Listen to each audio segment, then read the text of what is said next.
que después de mucho tiempo logramos reencontrarnos en este espacio.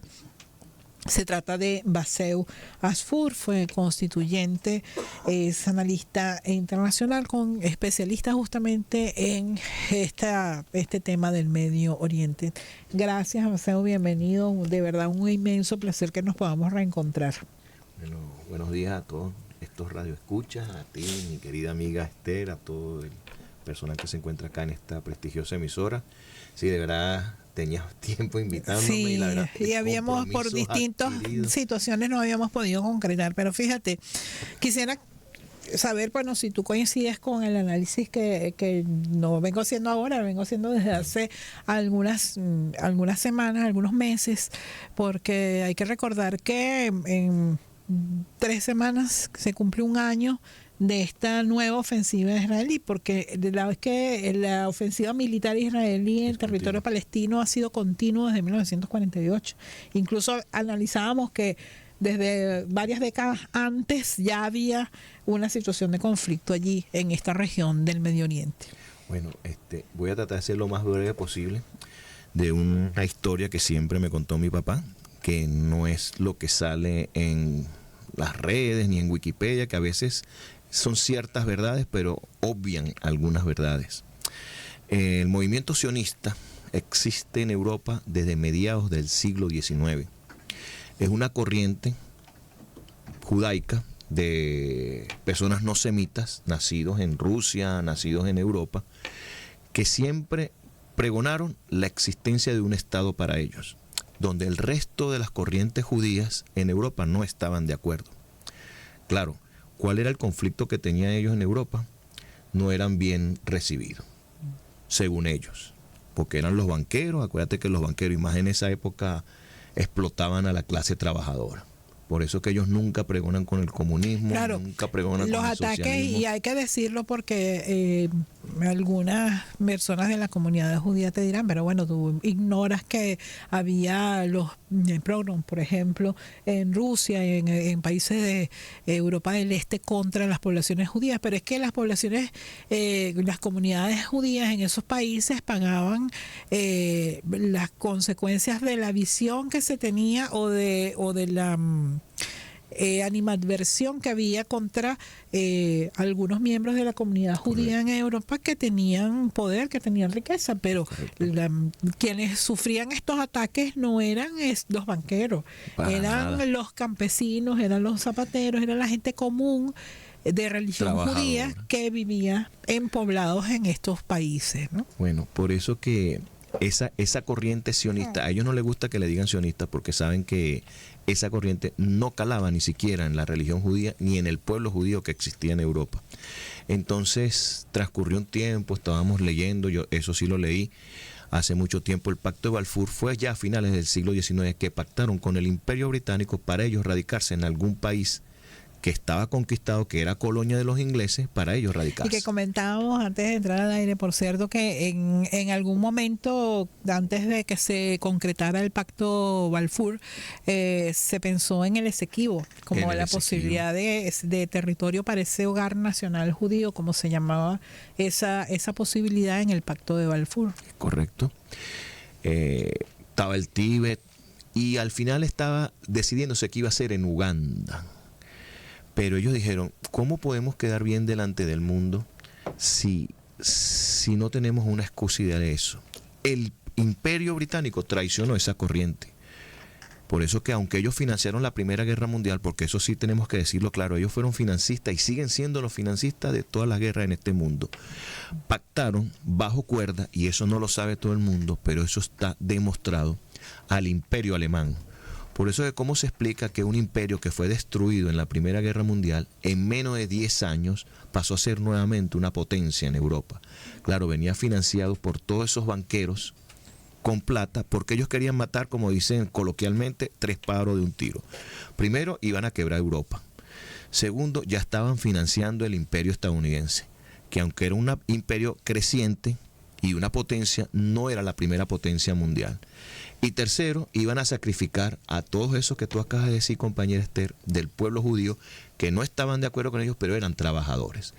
Y eso quedó demostrado también que desde 1920, desde que salió el famoso Adolf Hitler, como una figura, no como canciller todavía, sino como una figura que venía creciendo en la corriente alemana, salían de Europa esos grandes banqueros hacia los Estados Unidos. Yo lo digo aquí en mi ignorancia, y si quieren me corrigen los radioescuchas cuando pueden, me pasan los comunicados.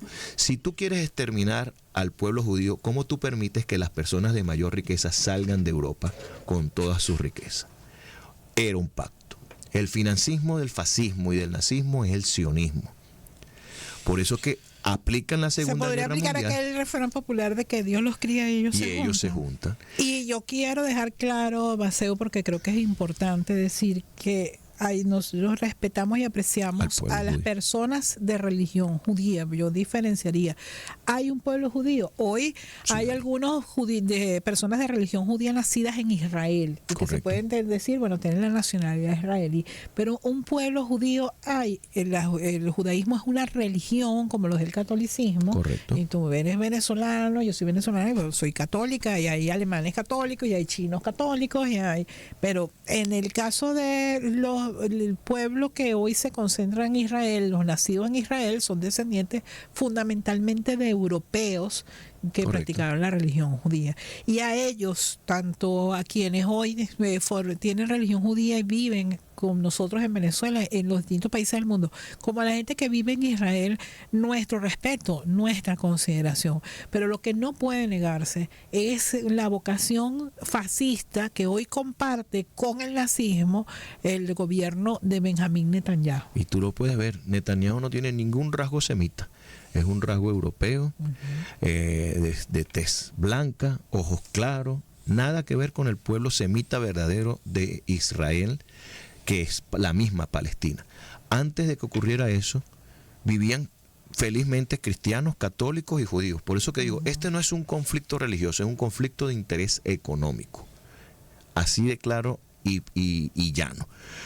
Aplican la Segunda Guerra Mundial, financian a Alemania, quiebran a los europeos que eran sus enemigos naturales, asesinan a una cantidad exagerada de judíos, pero como judíos también fueron asesinados muchos otros pueblos.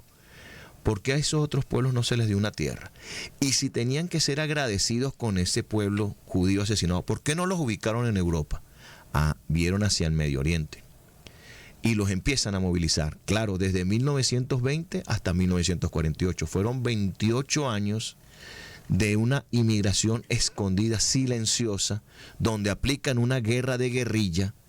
No critica. El terrorismo existió con esa gente, el sionismo. No tiene nada que ver con el pueblo judío semita verdadero existente en Israel en su momento, que es Palestina. Y ahí fueron aplicando desde 1948 una masacre, porque ellos tienen que desaparecer la historia. Por eso que están cometiendo un genocidio sin... Es más, yo soy descendiente de palestinos y yo tengo prohibido ingresar a mis tierras. Como muchos. Me conozco como muchos invaden, buenos destruyen. Amigos, buenas amigas palestinos. Con nosotros convive una comunidad palestina muy importante, que ha echado raíces, que ama también esta tierra, que ha hecho familia, construido empresas, construido su vida aquí, pero que muchos suspiran, anhelan volver a la tierra que los vio nacer y que además es un legítimo derecho. Mira, se nos ha ido sobre todo esta entrevista en el tema histórico. Vamos ahora a aterrizar. Yo quisiera ir al terreno actual, porque lo que en inicio se anunció en los medios como la respuesta de Israel a una ofensiva de Hamás, sí, obviando la historia como si todo comenzó el 7 de octubre. No, desde antes, y además lo que en parte del alegato que hizo Sudáfrica ante la Corte de Justicia al denunciar a Israel por genocidio era justamente de prácticas sistemáticas de donde se obstaculizan los servicios públicos, contaminan las aguas, se contaminan aguas, se mata ganado, se desplaza. El tema del desplazamiento forzado de personas desde hace décadas, desde 1948 incluso antes, por la referencia que hacía, pero esto pareciera que nada de eso existió antes del 7 de octubre y ahora los buenos israelíes están atacando a los malos de Hamas. No. Y cuando además la consecuencia de esto son más de 40.000 personas que se hayan contabilizado, porque hay por lo menos 8.000 personas desaparecidas. Correcto. Que probablemente están entre los escombros de las ciudades de Gaza que han sido arrasadas, que se bombardean hospitales, que se bombardean escuelas, que se bombardean campos de refugiados, que ha sido la constante en los últimos 3 meses, donde supuestamente se está atacando objetivos militares de Hamas, pero los muertos son familias enteras. ¿Qué hacer frente a esta situación que además, desde mi punto de vista, no solamente la comunidad internacional? Yo me pregunto, y espero tu comentario al respecto, ¿qué está haciendo Egipto, Jordania, Arabia Saudita, los Emiratos Árabes que están al lado de esta situación?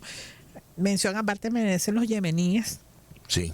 Que es otra cosa, ¿no?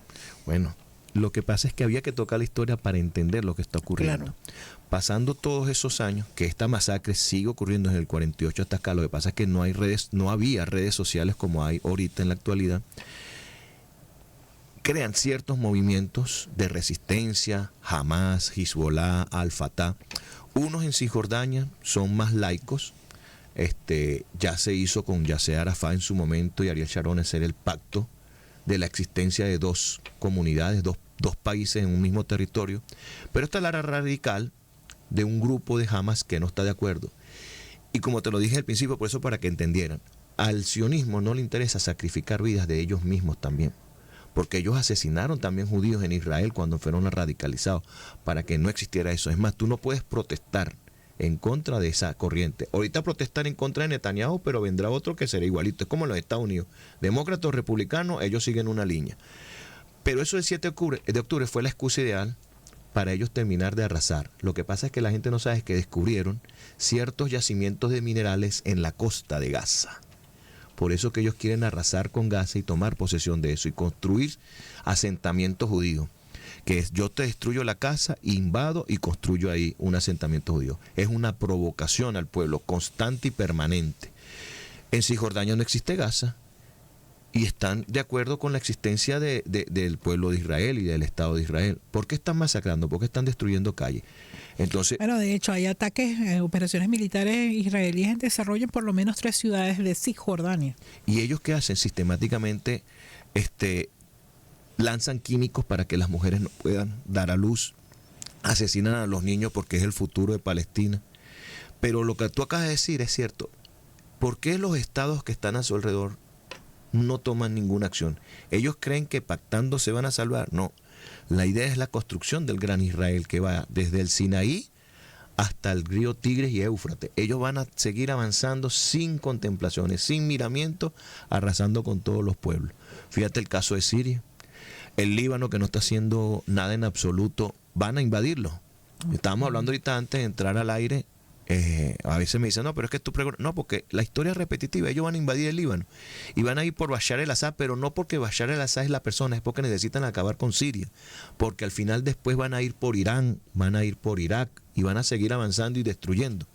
Y fíjate, el temor de Israel es que Irán, ojo, yo no estoy de acuerdo con eso, pero a veces tú tienes que estar armado y defendido al mismo nivel de tu enemigo, de tu contrincante. Es el desarrollo de las armas nucleares, que Irán está cansado de decirlo, que es para uso comercial. No sé, no me involucro en eso, analizarán eso. Pero Israel ya reconoció que tiene armas nucleares y que dijo un ministro por ahí que, bueno, para no perder mi tiempo, porque no lanzamos mejor una bomba a Palestina y terminamos de matarlos a ellos. Bueno, Pero desde esta perspectiva, ¿Qué podemos hacer? ¿Y qué está haciendo además la comunidad palestina en Venezuela? Porque me parece bien importante decir que hay un apoyo activo. Sí. Y ojo, quiero dejarlo muy claro, un apoyo activo humanitario. Correcto. A las familias palestinas. Todo palestino en Venezuela tiene algún familiar que está sufriendo los rigores de la guerra en las tierras palestinas. Es correcto. Primeramente, bueno, tú lo acabas de decir, hay movimientos, vamos a seguir haciendo el llamado. Los pueblos del mundo tienen que seguir en la calle protestando, pero también podemos dar un paso más. Y hay que hacerle el boicot a todas esas empresas sionistas que están desplegadas por el mundo, que es lo que más le duele a ellos. Fíjate que tú tocaste a Yemen. ¿Cuál es el boicot? Toda embarcación comercial que esté en alianza con el gobierno sionista, los detienen, tratan de prohibir su comercialización, porque ¿qué le duele al sionismo? El bolsillo. ¿Qué pueden hacer las comunidades? Es exigir, como se dijo en un momento hace más de 20 años, porque cada vez que hay un conflicto a nivel mundial, van la Organización de las Naciones Unidas. ¿Qué esperan los cascos azules para poner orden en Palestina? Porque la Organización de las Naciones Unidas es algo financiado, es un parapeto creado por el sionismo, que fue financiado en Estados Unidos, y por eso que ellos deciden. Pero como decía mi comandante eterno y supremo Hugo Rafael Chávez Frías, no hay que perder los espacios. Hay que tener paciencia, hay que tener prestancia. Fíjate que ya le dieron la oportunidad al Estado de Palestina de sentarse en la Asamblea General de las Naciones Unidas. Sí. Ese es un paso. Claro, para los que sabemos de la historia, muchos dirán, bueno, un paso más, pero ¿hacia dónde? Si siguen masacrando y cometiendo un genocidio, y ya no es de la Segunda Guerra Mundial, estamos hablando de hace menos de 80 años. El mundo no ha aprendido de eso. Uh-huh. ¿Qué esperan los estados del mundo a decirle, mira, basta Israel, deja de estar masacrando a los pueblos? Y aquí hay en Latinoamérica un estúpido llamado Milei que ahora se quiere meter a judíos. Mira, te agradezco muchísimo que nos hayas acompañado. Espero que pronto puedas volver, porque ya lamentablemente se nos agotó el tiempo. Pero yo reitero mi solidaridad con el pueblo palestino, con las mujeres, con los hombres, con los niños, con los ancianos que hoy viven este terror.